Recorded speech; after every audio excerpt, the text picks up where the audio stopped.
Bakının Yasamal rayonunda 41 yaşlı kişi keçmiş arvadına xəsarət getirib. Hadisə bu ilin fevralın 10-da baş verib. Bakı şəhər sakini 1984-cü il təvəllüdlü Telman həmin gün saat 23:40-da yaşadıkları binanın blokunda şəxsi münasibətlərin pozulması zəminində keçmiş arvadı Gülşənin qollarından yapışıb və itələyərək onu yerə yıxıb. O bu hərəkətləri ilə Gülşənə müxtəlif dərəcəli xəsarətləri yetirib. Hadisəni törədən Telmanın barəsində Cinayət Məcəlləsinin 128-ci qəsdən sağlamlığa zərər vurma maddəsi ilə ittiham elan edilib. Cinayət işi üzrə təqsirləndirilən şəxs qismində ifadə verən Telman ona elan olunmuş ittiham üzrə özünü təqsirli bilib. O ifadəsində göstərib ki, Gülşən onu əsəbləşdirib, buna görə aralarında mübahisə başlayıb.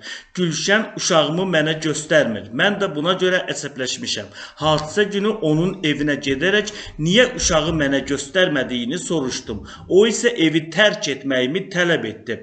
Mən bu zaman qapını itələyərək içəri girdim. Qolundan dartmağımın tək səbəbi onu sakitləşdirmək və biabırçılığın qarşısını almaq idi. Əməlimdən peşmanam deyə təqsirləndirilən şəxs ifadəsində göstərib. İş üzrə zərər çəkmiş qismində ifadə verən Gülşənin ifadəsinə görə Telmanla boşansa da o uşağı bəhanə edərək onu təqib edib. Hətta uşağı ona təhvil verəndə belə baxa bilməyəcəyini qeyd edir. Bunu evimə zorla girib, məni və uşaqlarımı qorxudur. Hətta uşağın dili qatlanıb, psixoloji təsirə məruz qalıb. Telmanın həbs olunmağını istəmirəm, lakin layiqli cəza verilməsini istəyirəm ki, məndən əl çəksin deyə zərər çəkmiş ifadəsində göstərib. Bu cinayət işinə Yasamal rayon məhkəməsində baxılıb, məhkəmənin hökmü ilə Telman aylıq qazancından dövlət nəfinə 15% pul tutulmaqla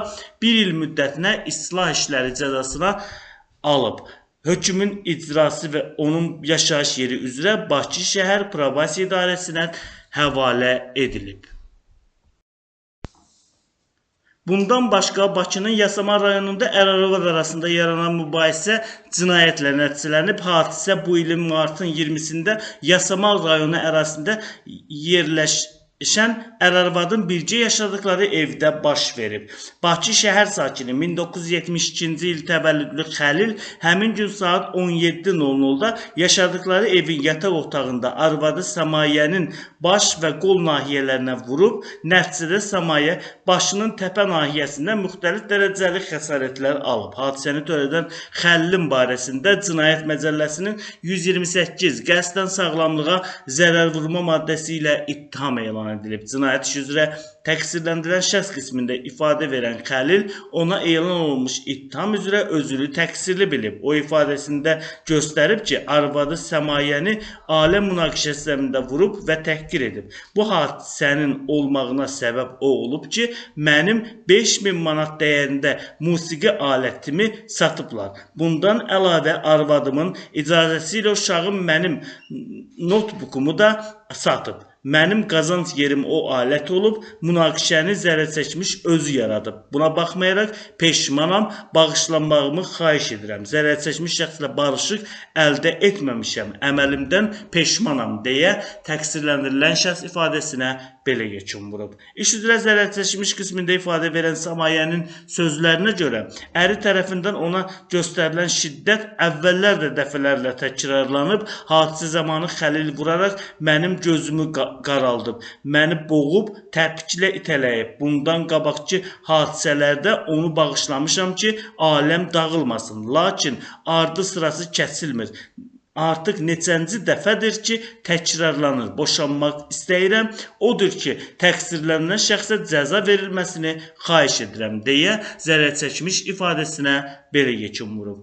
Bu cinayət işinə Yasamal rayon məhkəməsində baxılıb, məhkəmənin hökmü ilə Xəlil aylıq qazancından dövlət nəfinə 15% pul tutulmaqla 1 il müddətinə islah işləri cəzası alıb, cəza çəkməsinin əvvəli təqsirləndirilən şəxsin işlədiyi və onun qazancından ilk məbləğin tutulduğu tarixdən hesablanması qərara alınıb. Hökmün icrası onun yaşayış yeri üzrə Bakı şəhər probasiya idarəsinə həvalə edilib.